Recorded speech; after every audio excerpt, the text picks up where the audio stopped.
All right, so from a payer perspective, and you started out, the very first thing you said was it's about cost. So we've got the cost of drug, and then we've got the cost of everything else that isn't drug. And we hear about this kind of adverse event profile that isn't necessarily differentiating orals as a different beast from infused agents. So this notion that precision therapy, I think there was a notion if you're more precise and more targeted, you maybe will incur less adverse events. But it doesn't seem that that necessarily is occurring with this initial class of drugs. And so how much as a payer are you focused on the global cost? And are you able to get at that global cost, which is going to take into account that adverse event profile as well as the potential success of the drug, which could be cost of drug but mitigated by effectiveness? Yeah. Well, the challenge in looking at the total cost of cancer care is that, especially in cancer, these patients are elderly and have multiple illnesses, multiple comorbid illnesses, and attributing a hospitalization to the drug itself is very problematic. We can look at the total cost of treating a patient with cancer, but understanding what the total cost of cancer treatment is a little more problematic. And interestingly, in our delivery system and in our work with oncology practices, lots of patients get admitted to the hospital not because they have cancer necessarily, but because they have another illness complicated by cancer, and they end up getting admitted because of they have the comorbidity of cancer. So I think the side effects of these therapies, whether it be oral or IV, it's a consequence of the treatment. It's a cost that we have to bear. As a health plan, we don't look terribly much at the black box warnings and the safety and the side effects. If the FDA has approved them in their NCCN guidelines, we're going to cover them. And it's really left to the provider and to the patient to decide, are the toxicities of this regimen versus another regimen better suited for me? But are you longing for the day when you have the kind of evidence, maybe that real world evidence that does have matched cohorts, so you can look at what is that global cost of care to start to make decisions on how you might approach reimbursement?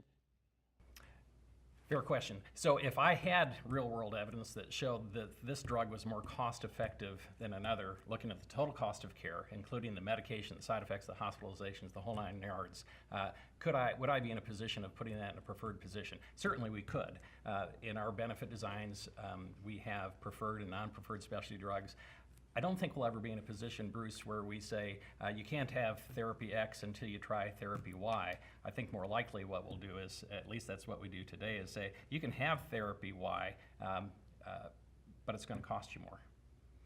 And are you saying that to the patient, or are you saying that to the physician who's trying to get reimbursed for the therapy that's being delivered? Well, it's really to the patient. It's really to the patient. It's certainly both, but the patient is the one that's going to bear the out-of-pocket cost of that more costly therapy. Right.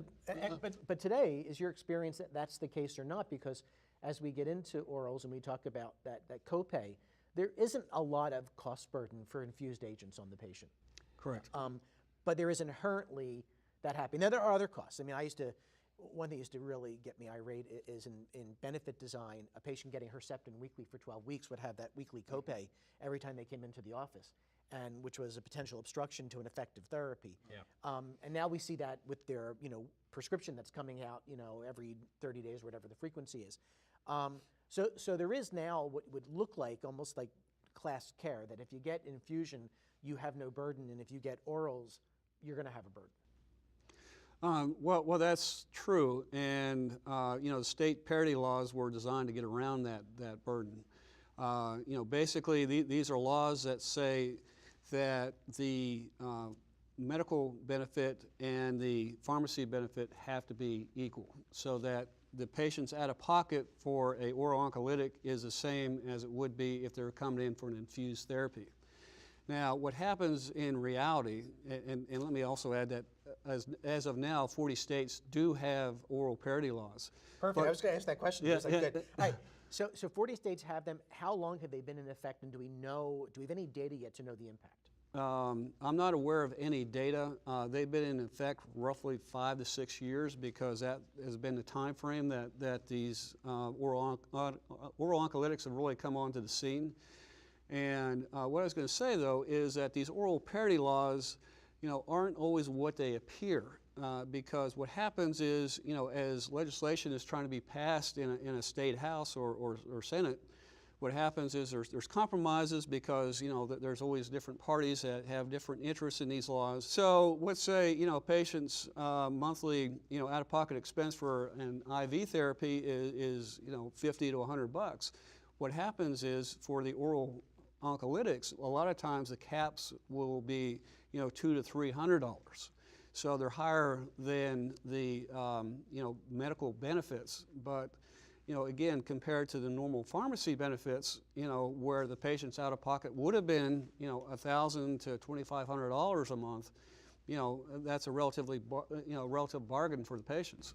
Yeah, I think though that we're really talking about commercially insured Correct. individual and groups, because under Medicare, Medicare doesn't have any caps. Exactly. And we'll talk about that in a minute. And Medicaid, there is very little cost sharing. Right. So on the commercial side, under the ACA with the maximum out of pockets, it really doesn't matter, I don't think, in the long run, because you're going to hit your out-of-pocket maximum whether or not you're using an oral drug or an IV drug.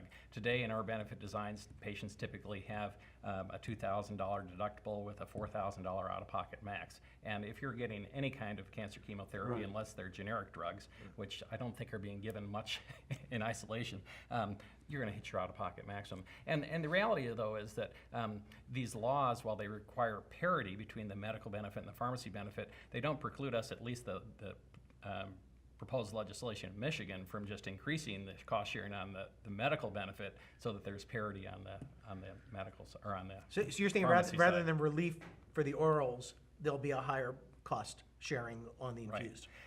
That's correct. What's very interesting on the Medicare side, and these is the affordability of these drugs for Medicare beneficiaries. There probably does need to be some kind of parity law for Medicare.